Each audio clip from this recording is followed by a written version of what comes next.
Hello and welcome to the American Scouser podcast. We're never going to stop, folks.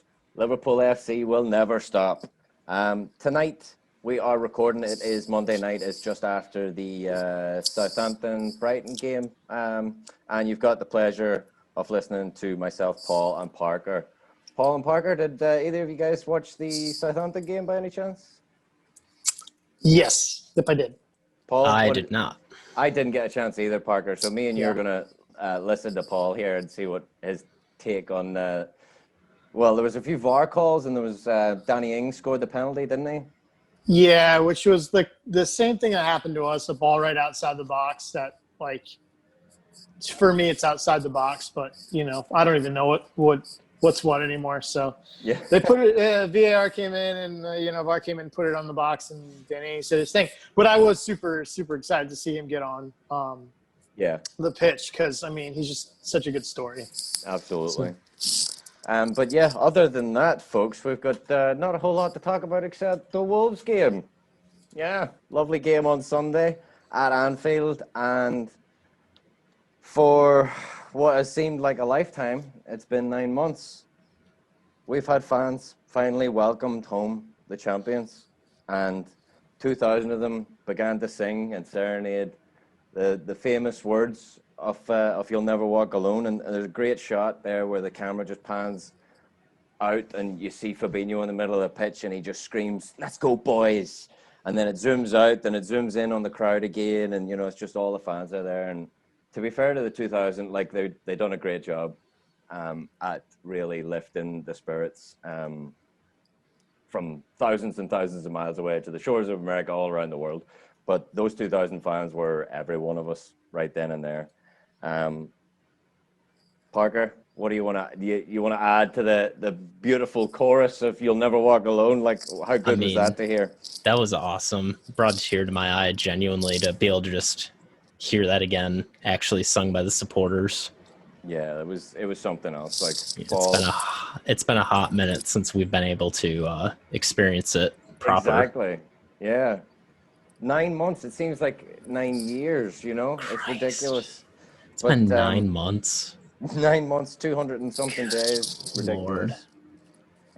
But yeah, great scenes on the Kop there, and I believe they were on the main stand as well.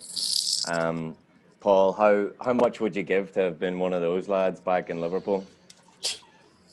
Just about anything, man. It's got to be we talk about it from a fan perspective, but if you look at the entirety of the situation, the city of Liverpool, a large section of the city of Liverpool has waited for 30 years to get back to the summit and to win that, and then to not be able to really celebrate it.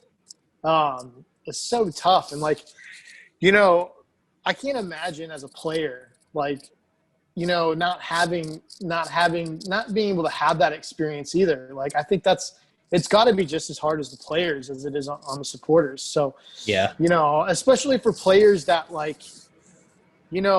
think players like Trent. Gini, players Trent obviously being a local for sure. But I guess I think about players like Gini and Firmino, players that sort of don't necessarily jump out on the stat sheet, but do things in games that to the intelligent supporter is appreciated in voice.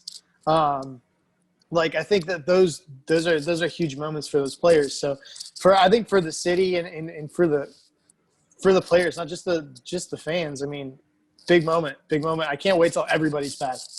Yeah, well, I've been behind the scenes here. I've been hurriedly trying to figure out this fella's name. The camera pans to an older fan. Yeah, the 90-year-old guy. I think he's a 92. Maybe he's not. Maybe he's 80 something, because the general crack and laughter and banter back here in the American Scouser crew is that he looks good for 92, if that's his purported age.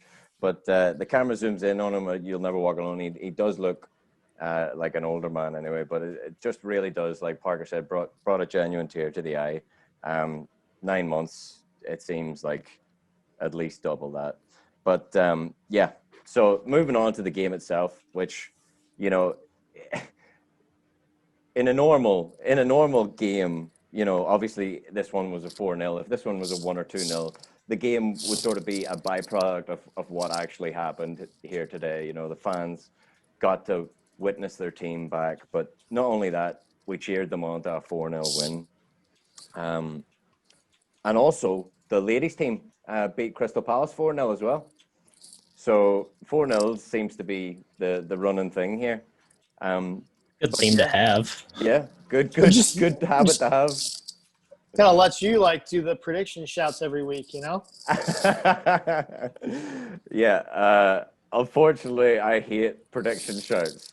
I mean, you can talk about it, Jamie. For those of you that didn't catch it last week, you know, Parker and I went with the conservative 2-1, and Jamie came out here and said 4-0. All guns blazing. Yeah, so we'll have some more of that, sir. Yeah, I did also say that Kelleher would score a hat trick, so I mean, you don't have to go maybe there. a pinch you can leave of that salt. part out. Leave that part out. But yeah, no, absolutely. But yeah, even like VAR, even a stop clock is right once a day. That's kind of my that's my score line on the prediction scales, which is why I didn't take part in the predictor leagues. That's my story, and I'm sticking to it.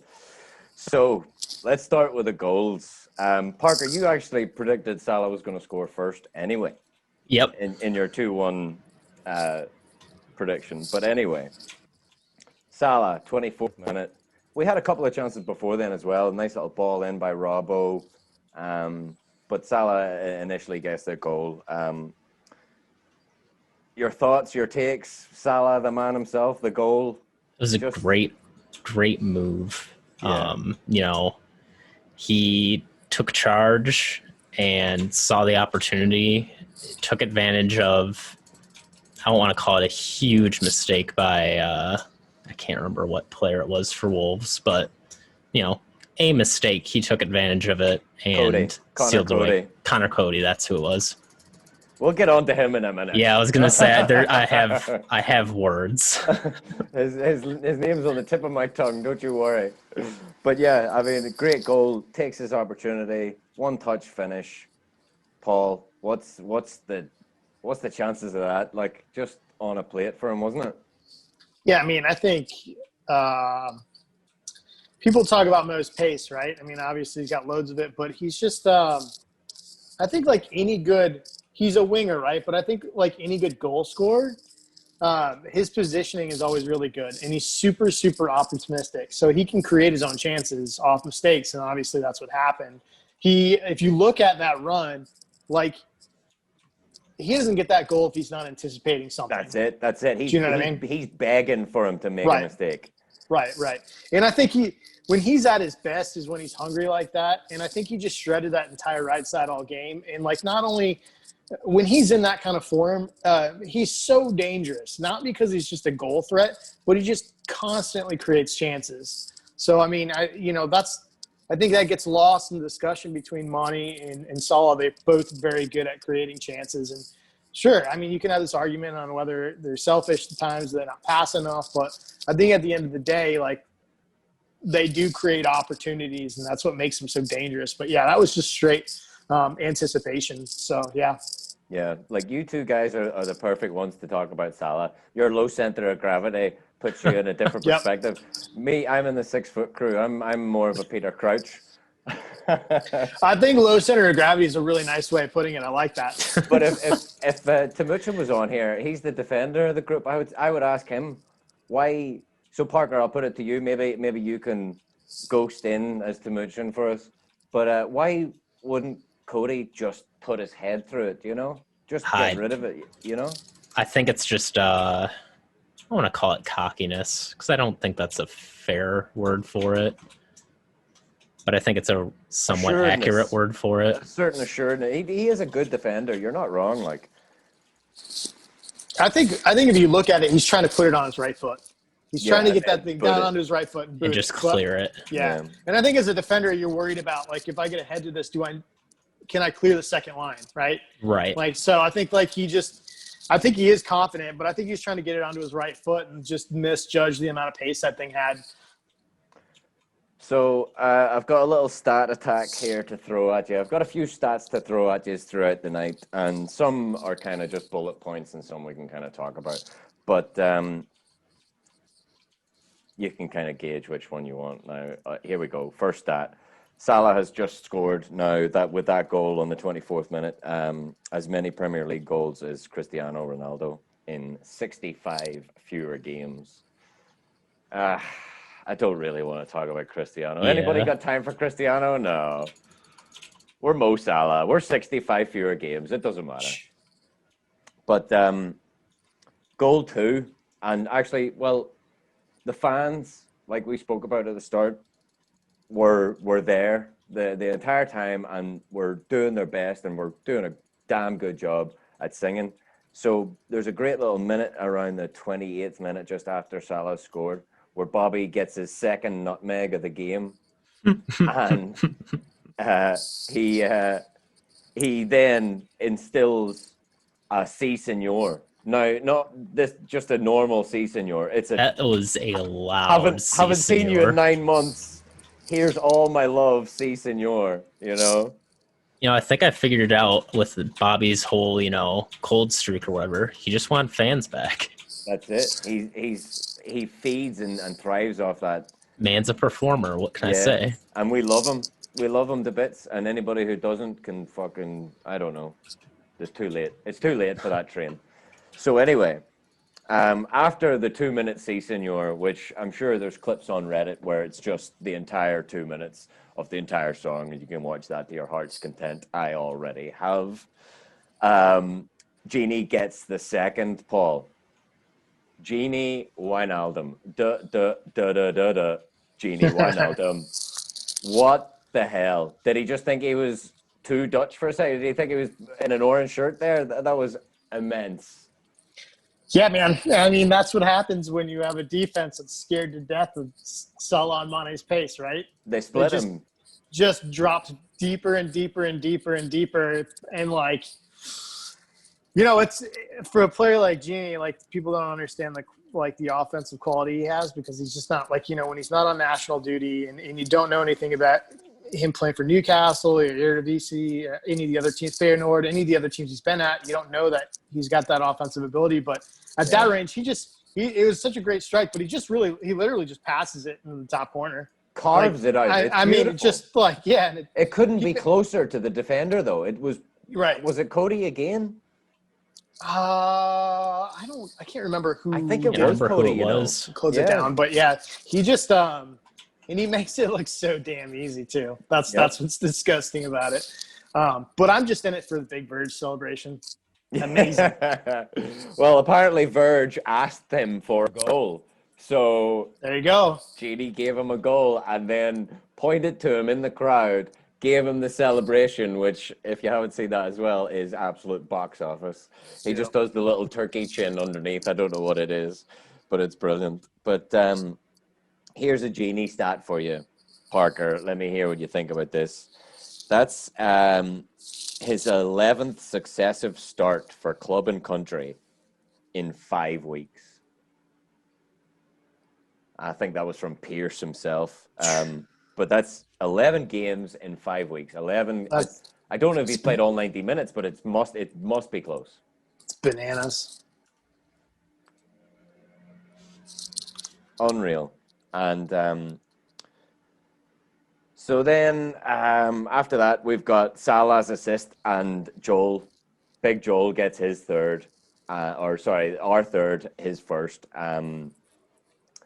And when you see his celebration, it's just fantastic. Like, that's what it means to score in front of fans. That's what it means to score in front of the cop, Like, with that, it just what is it? Out of context Matip or something? Where no context. Yeah. He's such a weirdo. I love it. He's brilliant. Big, gangly defender, but what a ball by Mo, and then what a header by Joel to just nip in front of the keeper, and no doubt about it. Like, you're not going to miss them. You're 3 yards out. Parker, what about Joel? He's such a character. I mean, that's all I can really say on him, is he's got so much character to him. Like, and I know we'll get to this in a minute, so I don't want to talk too much about it, but when the whole VAR issue came up in the first half, there's a screenshot of all the guys crowded around the ref, and the face on Joel is just absolutely priceless. Yeah. There have been so many memes zooming in on the individual players' pictures. Yeah. He's got so much character to him. He's so lively, and I'm just glad to finally see him kind of He come just into seems form. like that non-stop, on a game in the training yeah. sessions. Like he in the commercial. What was the coconut water commercial they were in? Oh yeah. I mean, he's just brilliant. But I've got a stat for you on Matip now. Matip and Fabinho have yet to concede as a starting centre-back pair. That's unreal. That's a fact. I was thinking about this. Like, I do all my good thinking in the shower. That's where most of my actual good ideas come from, which is really literally nothing. Anyway, but like I was thinking about this, and if you told me out of our back five, including our keeper, obviously, that the only one of our regular starting five would be Andy Robertson, I'd be like, oh shit, man, I hope we make top four. Like, you know what I mean? Like, and we're on this extended run with like a couple of teenagers and like a midfielder that we've chucked back there who ends up being like, the next best center back in the world. Like, that's off topic with Mata, but it is on topic with the fact that they've just been absolutely lights out together, which is kind of incredible. Yeah. Just waltzes back into the team, and fair play to him. He grabs his goal as well. Do we need to mention OG getting on the stat sheet again? Semedo with another 4-0. Hey, man, at least he's helping out this time. Oh, you know what? It was a nice pass sequence before that. It was a lovely move. So in a way, I feel robbed. I'm pretty sure Mane probably feels robbed as well. Mane is probably pissed, man. I would have broken his goal drought. Yeah. But obviously, there's more to this game than just the goals. Parker, did you happen to see Bobby Firmino's karate kick around it's around 30 minutes, but it was a karate kick pass to Mane out on the left wing. That was like, I was screaming at the TV. That was so good. That was just again classic Samba football Bobby. Yeah, we didn't get our Bobby goal or our Bobby. Well, we got plenty of Bobby smiles, but we at least got the Bobby karate kick. Paul, how about that? Yeah, there's only one player in the world that even attempts to do that, let alone drop it on a dime 40 yards upfield. I mean, the pass was perfect. It's not that he just like managed to pull it off. It's that like he actually dropped it on a dime up there. Yeah, really did. Plenty of space, left wing. Oh yeah, I'll just casually karate kick it out to Mane. Yeah. Unreal. I'm surprised that Marani, like if it hadn't been Mane getting it, he would have been behind him doing it. Like afterwards. Double karate kicks always. So moving on to the elephant in the room, the Irishman hosting here at American Scouser. We've finally got the Irish people have finally got an Irishman in the starting 11. 2 clean sheets for the kid, Caoimhín Kellher.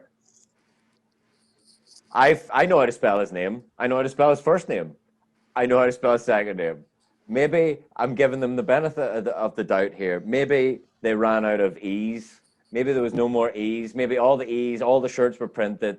Milner, Henderson, Mane, all these other E's. Kellher. Kelleher's got 2. What? 3 E's? I've only got 2. What the hell happened there, Parker? Kellher?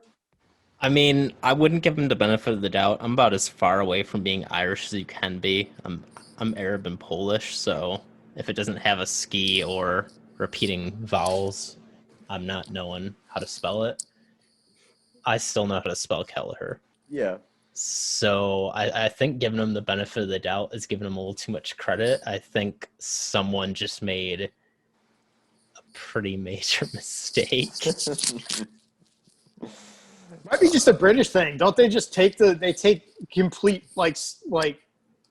Island style, completely. Like, I mean, they like most of their words they just leave out. Like certain anglicized, things are just like they They just just smash them anglicized together. his name. Yep, in typical English style. Leicester. It's just Leicester. You just smash it together. I mean, maybe that's what I don't know. Oh, brilliant. No, in all jest, though, what was that book that was written? Maybe there was a book that was written without the letter E, which the letter E is the most common alphabetical word used in the English language. Some madman decided that he was going to write a book without the letter E. Anyway, Oh, That sounds like something James Joyce would do. it does God. sound vaguely. Was it the when he did the Odyssey? You just The Good Iliad, Lord. yeah. Yep. But yeah, other than it's Gadsby by Gatsby's Ernest the name of the Vincent book. Wright. Oh, hell yeah. Awesome. Yeah, but I knew there was a book without the letter E. How mad is that? Anyway, maybe our kit man needs to go and read Not that read book. that. Not read that book. Maybe that'll spell all sorts of mayhem for the rest of the team players. Like, Mane will just be Man. Milner will be Mner. But yeah, there was great moments in the game.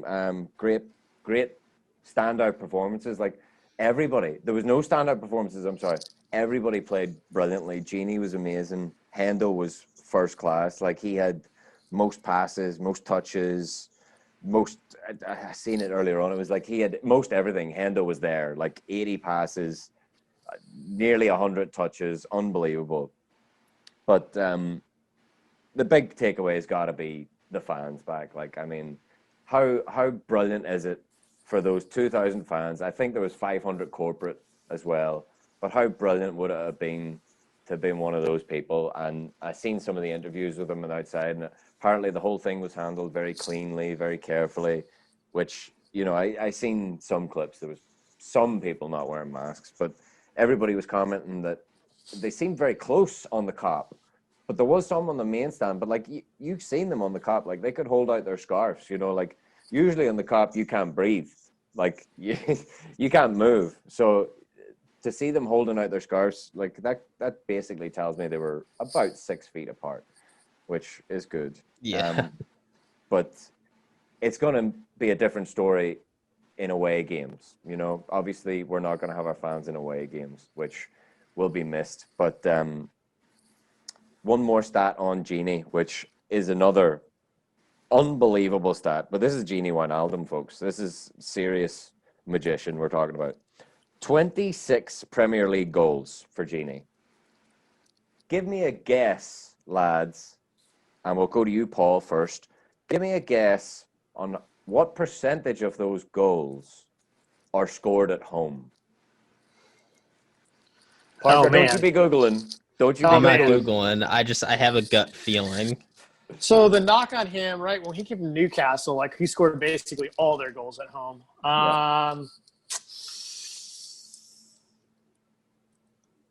I mean, this feels like a trap question. I'll go 50-50.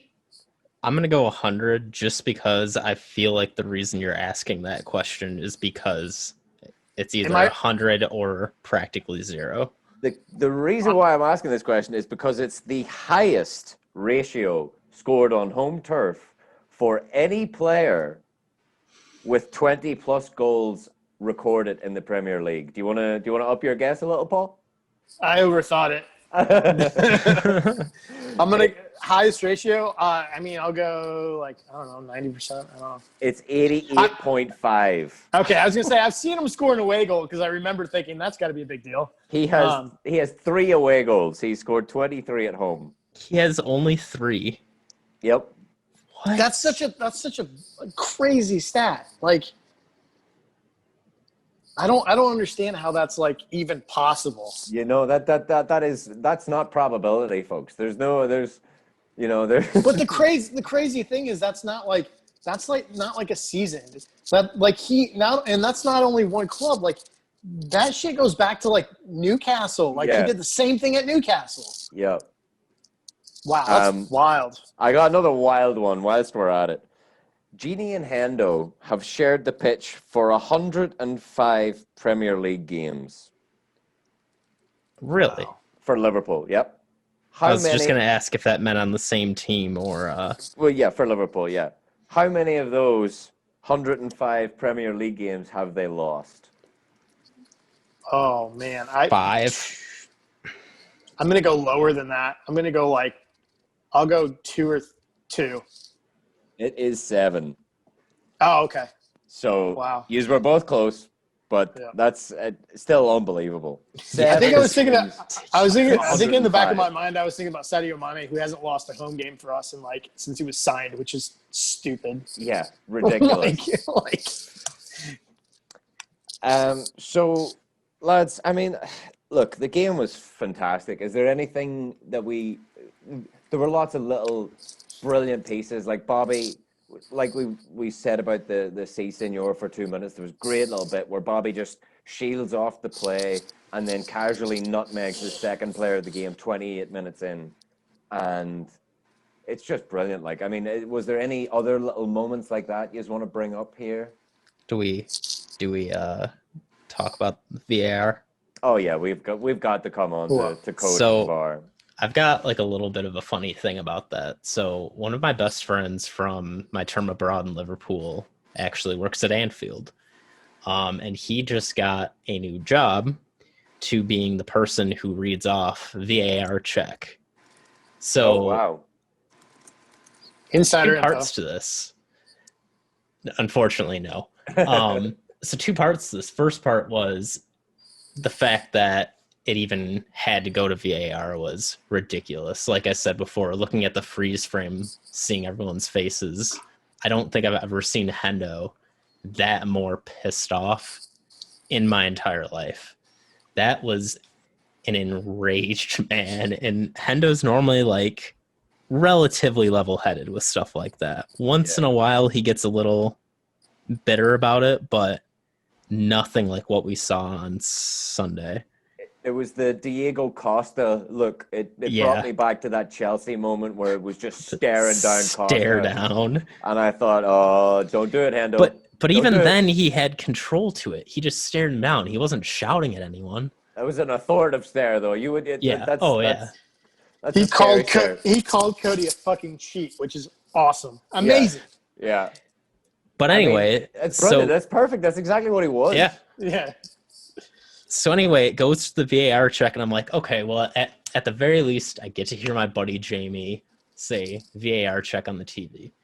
No, the announcers everything in the stadium was dubbed over by the play-by-play commentators. I was so mad. You can try and watch it on LFC TV. Maybe that'll help. Yeah, that might have to try that out because, I mean, I watch him on Twitch and stuff, so it's not like I never hear his voice, but it'd still be pretty freaking cool to hear my buddy's voice on if you can't be there in person, right? Right. But yeah, I mean, all right. So let's pack up our VAR bags. We're going to talk about it again here. So VAR actually got it right, and in similar vein to me getting a prediction score right, I don't think it should be praised. Most of what I say shouldn't be praised, but I don't think VAR should be praised for doing something correct. Do you, Paul? I mean, no, that's what it was brought in to do. And, I know this is asking a lot. I don't think they got it 100% correct. Because if you look at, if you listen to the Monday Night Football broadcast after the game, they said, VAR gets it right. You can't, basically, because they're looking at a penalty, you can't card the player for simulation. That's actually not correct. I looked this up. Bullshit. Yeah, absolutely. Yeah, because they said that is absolute simulation. Right. They said this during the main broadcast that it can't, they can't go back and card the player for simulation. On Peacock? Right. Yeah, they can just overturn. I think this was Sky. This is Monday Night Football Sky. And I didn't think that was right, so I looked it up, and it says In the instance where the on-field referee has awarded a penalty, but the VAR has determined that it was an act of simulation, the penalty award will be overturned and the offending player will be shown a yellow. So it's like will be shown a yellow. There's will no, be Yeah, yeah, that's pretty no cut dispute. and dry. yeah, There's no like dispute. That's simulation. That's the bottom line. Like in the you're a and I cheater. heard the argument made that they didn't want to card him because he was anticipating contact. Well, Well, look, He wasn't. no. If he was anticipating There's- contact, he so- wouldn't have yelled on the ground. Yeah, that's There's what a I'm gray saying. area here, though. I can somewhat understand that a little bit. Like when you're playing up front and you see a bigger guy coming in, tackling you. Now this was the other way around. This is a defender being tackled by Mane, which Mane is an amazing tackler. Loves to throw his weight around. Loves a good tackle. Connor Cody would have been scared of him. Put it that way. But when you're expecting that tackle, you kind of do flinch for a second, close your eyes, and like assume the position of falling over. I don't think that's what he was doing. I can buy that. I can buy that up to when you scream like you've gotten your legs blown off. Yep. And then walked That's away. what Yeah. And started slapping hands, giving people high fives. And That's shit. like when you scream like that. That's when it becomes simulation to me. Yeah. Yeah, because if you get up, dust yourself off, and go, all right, let's keep playing. That's one thing. That's totally anticipating contact, avoiding it. And I think the thing that got me the most fired up is like not only was it just clear simulation, but like Cody's wearing the armband for that team. Yep. Like to me, it was just really, really shameful from a captain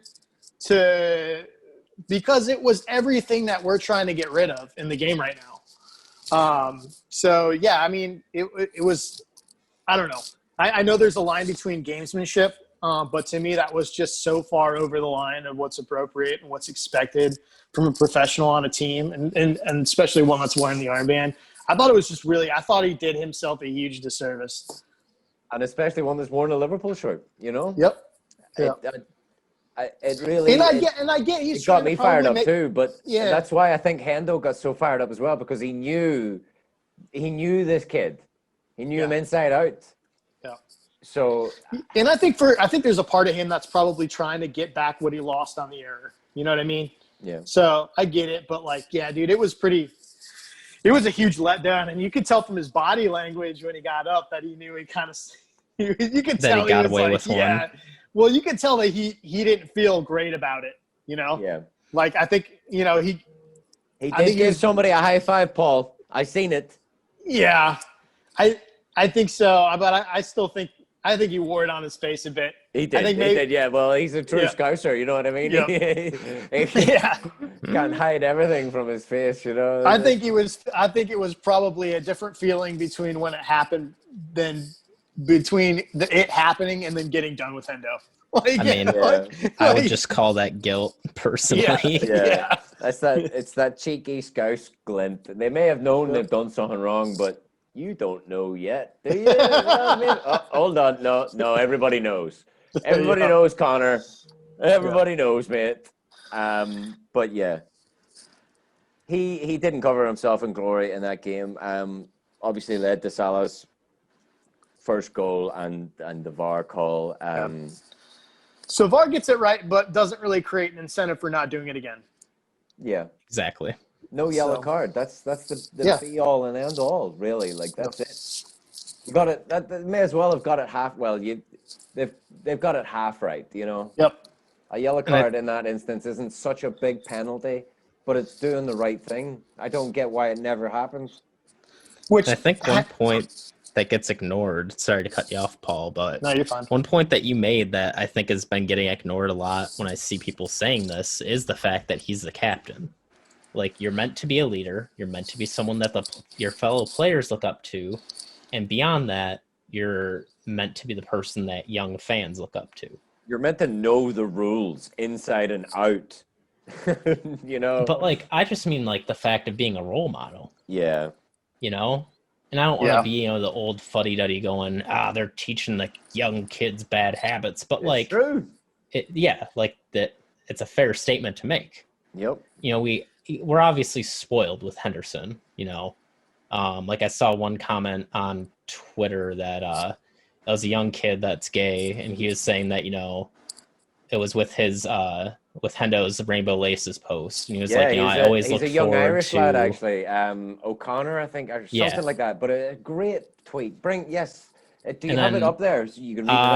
I can try and find it real quick, It's but the short of it brilliant. is that, you know, the kid said, you know, Liverpool's the one stable thing I always looked forward to, and And he said Henderson, Liverpool's for everyone, basically. yeah, And that was just perfect. But a young Irish kid, I think he was 17 or something when he said he was coming out. And like, look, Liverpool are up there with some of the look, yeah, we've just got that ethos. We've got that togetherness, you I know? found it. Go ahead, So read it out there. the kid says, at 17, I came out, struggled through my teenage years, but the one thing that always made me feel at home was Liverpool. Seeing this means the world to me. It truly does. Hendo's response, you'll never walk alone, Keith.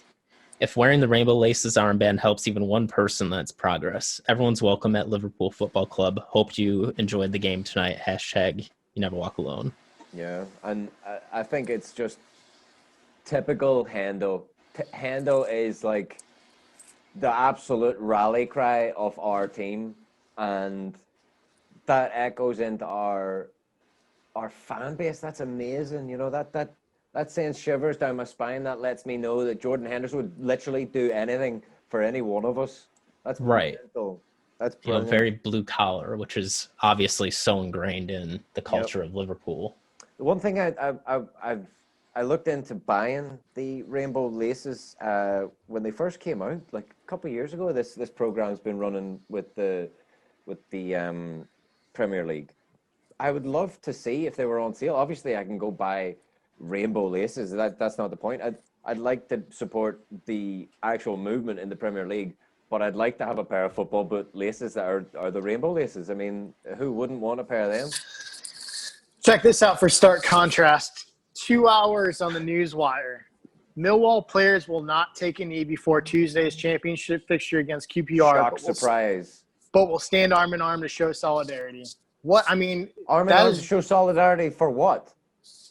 for football's fight against discrimination, Oh, which is it's my just God. like it's So is Millwall have a terrible history. that's yes. what I was going to Yes. ask, because I've not spent enough time in with England to know. with both racism, homophobia, and Hooliganism, Yeah. the So- lot. The So that answers absolute. my question then. They are the bottom of the barrel, and they're everything that English football is trying to get away from. Yeah. So I guess my question is, like, obviously the city's very conservative, but is there like any particular reason for it? Like, is it like how the American South is? God, I've Jimmy- never been there. I wouldn't. I'm Irish. I So, probably I mean, wouldn't last a minute. It is. I So was wondering Millwall, if either of you guys knew. yeah. So Millwall is traditionally a very low income east end of London, which traditionally has been high crime and is like becoming a little bit more gentrified now. Ironically, East End of London is got a fairly large gay community that's moving in, and that's caused a lot of conflict with sort of the older school, blue collar, school of thought. But Millwall isn't a traditionally low income, high crime area. Okay, That answers that. Yeah, that pretty much answers what I was wondering on it. Because I mean, Yeah. like, this is a whole other debate that we can get into, and this is something I studied a lot in college. But basically, it's a lack of positive exposure. What you get as one of the core things of what ends up being manifested in homophobia or racism is one or two bad experiences, and that stereotypes the entire group due to just lack of exposure of Good people. the positive, the good people, the I would call normal people. So if a certain person only sees the over stereotyped, very effeminate gay person, they're gonna think that's what gay people are, just because they don't have the exposure to everyone else that's not like that. And the same thing with racism. If, like you said, a high crime area, if their only experience is X group as criminals, they're going to think that because they're not exposed to it. And so I think, obviously, this doesn't excuse it by No, not at any all. way, shape, or form. Nothing to excuse it. Yeah, absolutely.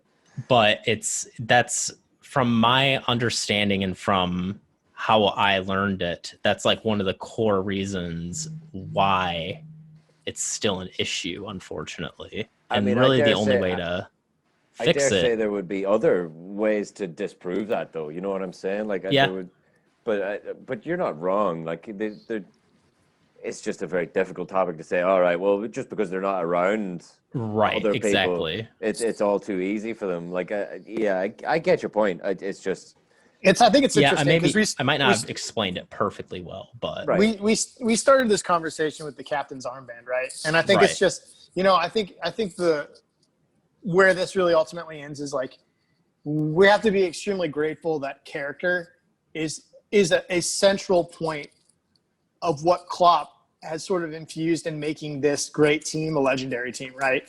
And that you look at our squad and like they're all like super high character guys. And that sort of like spreads into the community.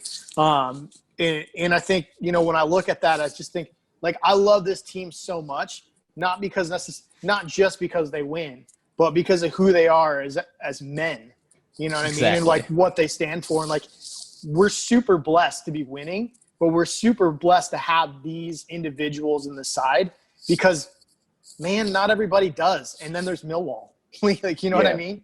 Yeah. So, I mean, look, Millwall are a joke. Booing the taking a knee. Look, it's gotten political in America. I'm aware of that, but look, that's beyond a joke. Ridiculous. And the kind of stadium announcer or whoever it was at Peacock were saying, oh, and the Liverpool fans are applauding the taking a knee. Like everybody should be applauding the taking the knee. You know, like those like. Oh, and the Liverpool fans are applauding it. Well done. Like that shouldn't be an exception. Exactly. Like that should just be the that's it, standard reaction. In fact, the commentators should shut the fuck up and be applauding as well. You know what I'm saying? Yeah, I just feel I feel like in that situation with Millwall, like they just shouldn't even be allowed to have fans back in. Like, you're not gonna like if you're gonna disrespect the program, like I don't get it. Yeah. Disrespect the good that's trying to be done.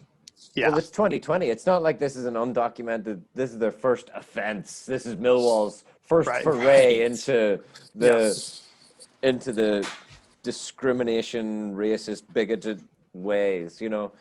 Look, it's ridiculous. I would love to know the percentage of diehard Millwall fans that can actually travel that aren't on a ban list. I'm serious. I'm dead serious. I'm guessing it's a good portion of them. There's a Reddit thread for that somewhere.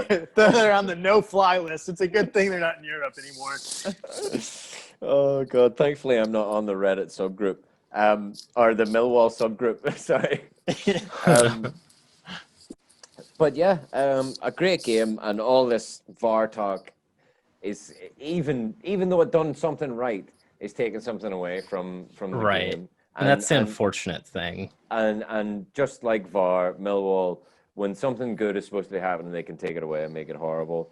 But yeah, like the rainbow armband, it's just great spectatorship, and the fans are there to witness it, and that's unbelievable. The fans are back 9 months on. Like, we could sit here and talk about the Michelin game midweek, lads, but there's not much point, is there?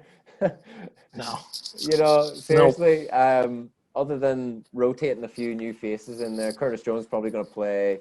Kids are probably going to play. We can talk about it for a minute, but like, so much has happened for the Wolves game. We spent most of our time talking about that. But anything, your thoughts get cast to midweek at all? Just play the kids, man. Wrap everybody in bubble tape. Yep. That's about it. Yeah. Apparently, I read somewhere jokingly that Klopp, because you don't have to register the under-21s, he could essentially play the entire under-21 team a la Aston Villa. Really? Yep. Yeah, so there's two – I got into this on a couple channels, but there's two lists. There's list A, which is a 25-player cap, and then there's list B, which is uncapped if you're born before, I think it's like January 1st, 1985 or something like that. There's like a date. I missed it. Yeah. Yeah, right? Me and you both. Me by a couple of decades. Anyway, like once you're so essentially, like, you know, if you beat the age deadline, you can get him on there. So there's no player cap on that. They still have to register them.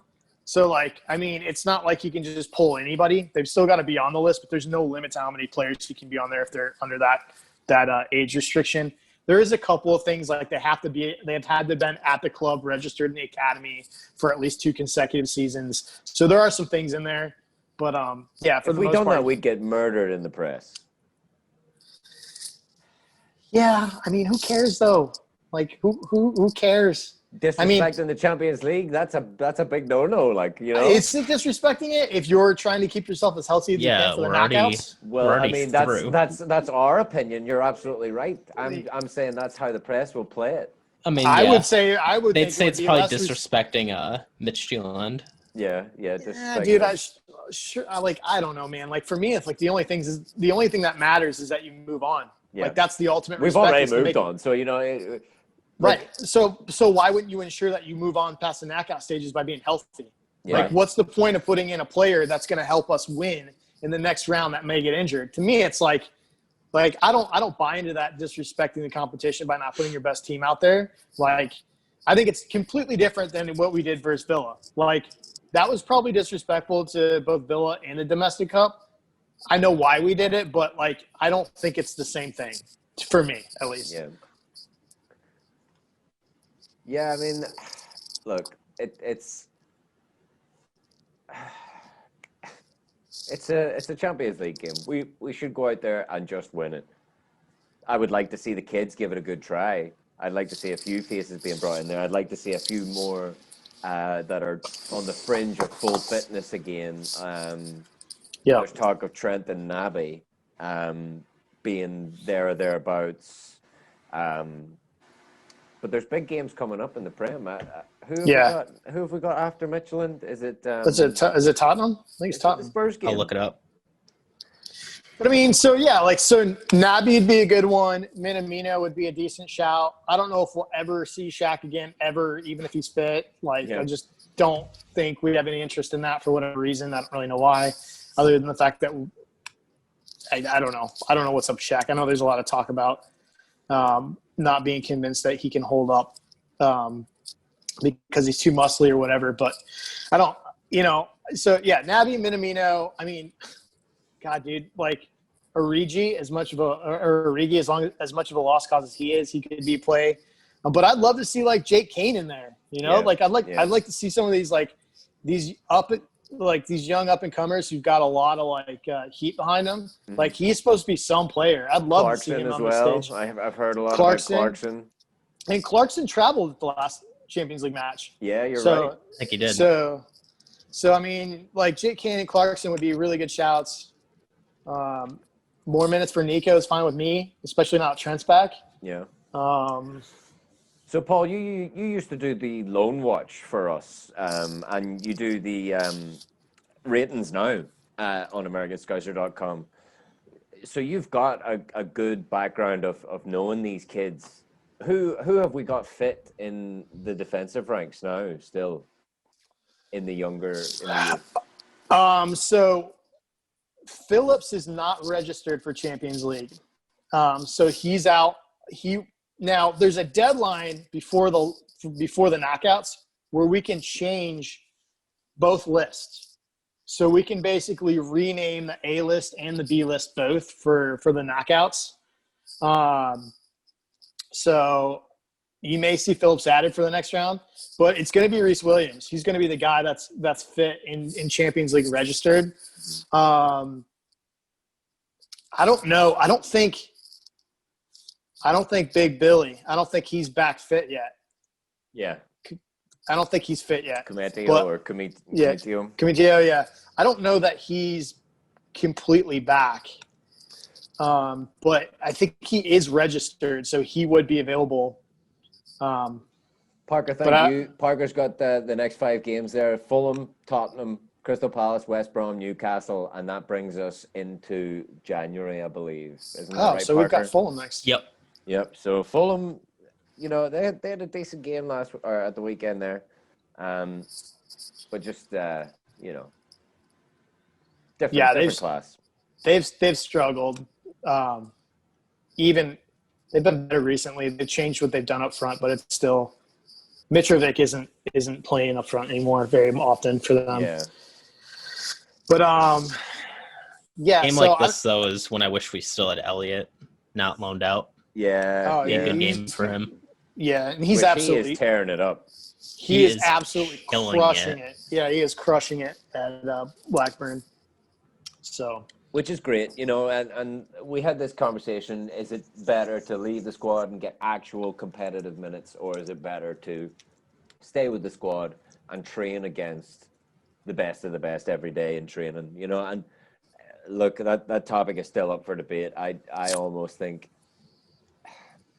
it's better keeping them at home, but then they're going to be bored at the weekends, not doing nothing, playing for the youths or whatever. So fair play to him. He's doing exactly what's asked of him, and even more so. So Harvey Elliott is definitely up and coming material. I think he's still 17. Has he not turned 18 yet? Maybe he has. I don't know. He's super young. I think he's on the cusp of turning 18. So he still needs to get that haircut because he has scored a senior goal for Liverpool. It may have only been in pre-season. It may not have counted, but it still needs to get rid of that man bun before he gets back to Liverpool. Kind of like it. I do too. I'm just jealous though. That's all it is. You could probably do. Your hair is long enough. Yeah, but my man bun has a bit of a receding hairline. My hairline's looking like Mane sprinting down the wing. Should talk to Klopp's guy. Harvey's not 18 until April next year. Yeah, I was just about to say that. Yeah. That's disgusting. Shut up, Paul. Yeah. That's ridiculous. So one more big thing out of the news, kid. though, is Fabrizio Romano, which hasn't really hit my sort of antenna until recently, but has been solid with his Twitter feed, his predictions, and his inside information, and his breaking news today was that Fab and Genie are definitely set for contract talks. Obviously, this has been the ongoing saga for some time with Genie, but Fabinho's been thrown in the mix as well. I think he's getting a hefty increase in salary, and apparently Genie is as well. So I don't know. Look, we all know the ins and outs of what's going on with Genie. Let's just hope it gets over the line because he's phenomenal. I mean, I couldn't put my finger on a player that could replace him. Lads, could you replace Genie? Yeah, man. So here's the thing. I'm going to kind of differ with you on this one. That's fine. That's fine. That's what. Yeah, I think. Look, I love Genie. I think the difficult thing is that I think there are a number of players in our squad that do things particularly well at a world-class level. I think Genie, as much as he's carved a role in this squad, and as much as there's a premium on durability right now, he's world-class at ball retention, like especially in tight spaces. Like he never, ever loses the ball when he's like double, triple teamed in the midfield, pinned back with his ears back. So he's super good at like ball rotation under pressure and things that are super like overlooked and don't show up on the stat sheet. So being I think super Dutch. Yeah, exactly. Yep. So, I mean, and then on the flip side of that, I think he's massively underrated as an offensive player. And my problem with Genie is like his heart is further forward on the field. Yeah. That's where he wants to play. I'm not convinced Genie wants to stay. I don't think he'd be unhappy staying.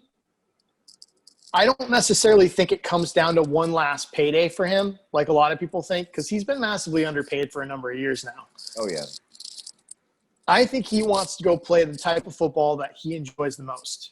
And I think that's further up the pitch. I think that's why, like, he would go. I think he would go to Koeman at Barca, even if it's a sinking ship, because he enjoys playing under him. I think he would maybe go to Italy and play on a team like Inter, if they throw him further forward. I'm not convinced that he necessarily has his heart set on staying. And to me, in my opinion, are they going to enter contract talks again with him?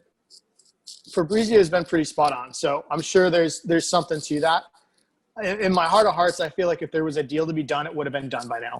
They talked over COVID when we weren't doing anything for months. Klopp was asked about it. Klopp was asked about it in the press today, and he said, "I hope so. He plays for us a lot." Right, which is exactly what you would say. You know what I mean? Yeah, but for me, he's accomplished everything you could want to do in terms of team achievements, medals, titles. He's done it all.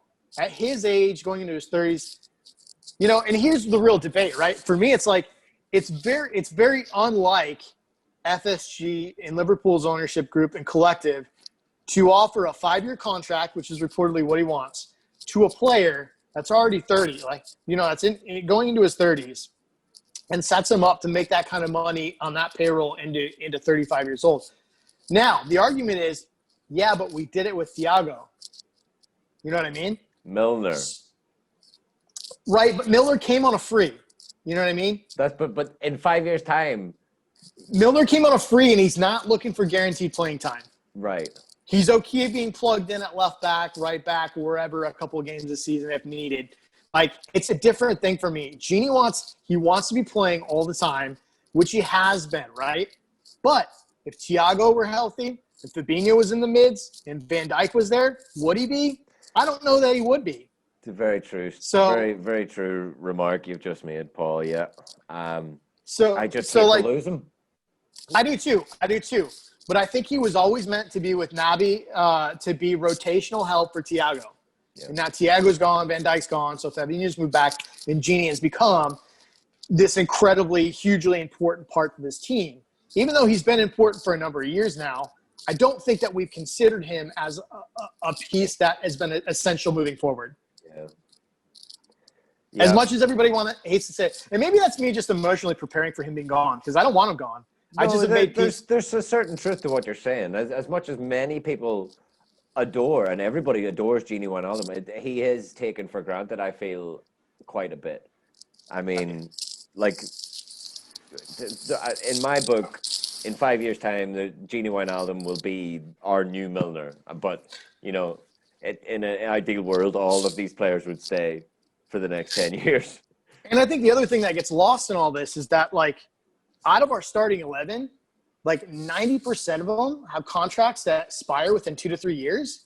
So, Liverpool are going to be stuck with an aging team that they're going to have to make some huge calls on. The front line is almost 30. Yeah. That's just another reason why I can't see them giving him, I cannot see them giving him 150 plus for a 5-year deal. I just don't see it. I think Thiago is a little bit like Van Dijk and Alisson, where we saw a specific need in a specific player, and we're willing to break the model for that player. And I don't see Genie as that player, as much as I love him. Yeah. So that's me just raining on everybody's parade. I'm sorry, everybody. Parker. Glad nobody has my email yet. Right in the mood. Tell me there's no better replacement for Milner than Genie Wijnaldum, or not Milner, but a Milner type of player. Somebody that can do a stopgap. He does his DM. He can move into the 10. He can play on the left. He can play on the right. He does what he wants. Hate to say it, but I gotta agree with Paul on this. All right, not that I dislike agreeing with Paul, but more that you were looking for something. I can't give you that. No, it's okay. It's okay.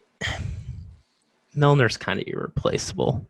Yeah, I think if we were to replace him, it'd have to be somewhere more than Genie. No, Don't get me wrong. I'm just saying, I quite love Milner Genie, can do certain jobs everywhere. Genie. I actually like that comparison, and I actually haven't heard that comparison a lot, Jamie, in that conversation. But I do like that comparison and the fact that he has that position versatility that Milner has.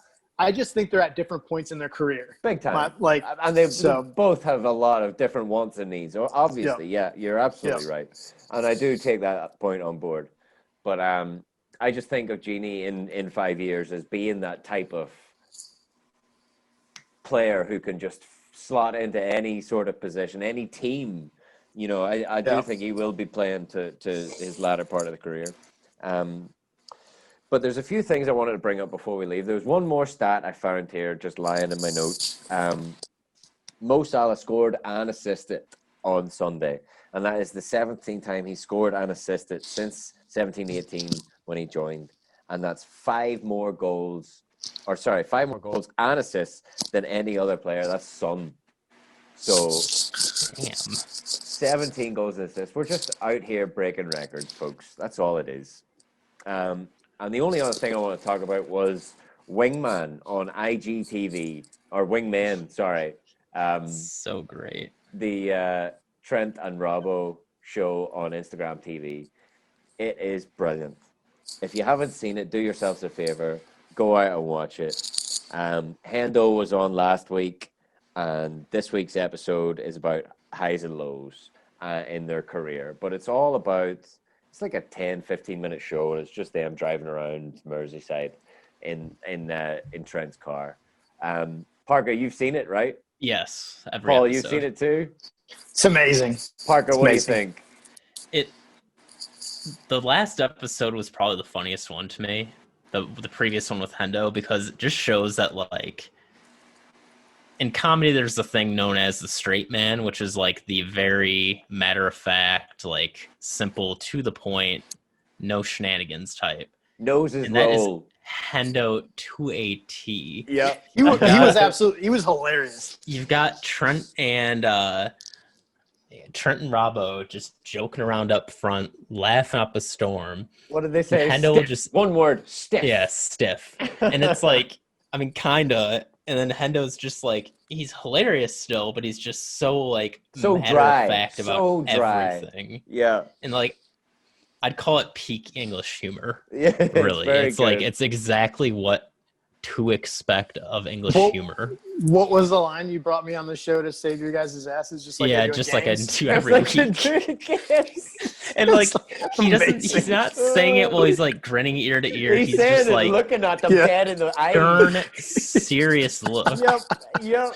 So good. The Diego Costa look through the rear view mirror at Trent Wednesday he's driving, like, I'm already behind, I'm already like already prepared. I love the show, man. When it first Although I do say it's one of my so favorite great. moments was when Trent used Robbo's card to fill up his entire tank of gas. Yeah. Well, they were doing Robbo rock, gets all paper, upset. rock, paper, scissors for it. What is? Yeah. I think it was like buy and pop or something. Yeah. Just brilliant. Amazing.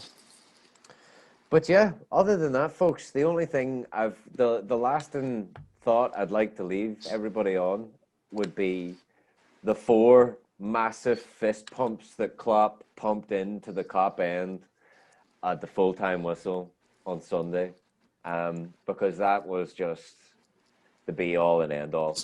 Great to have the fans back. Great to have 4 goals, and long may it continue. 2000 seems safe enough. Maybe that's the start of more. Obviously at the safest and earliest convenience.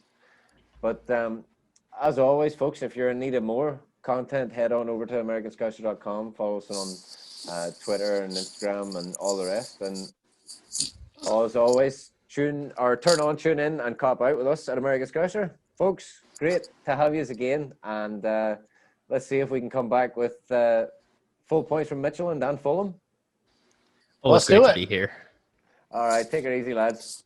Later, gents. All right, bye.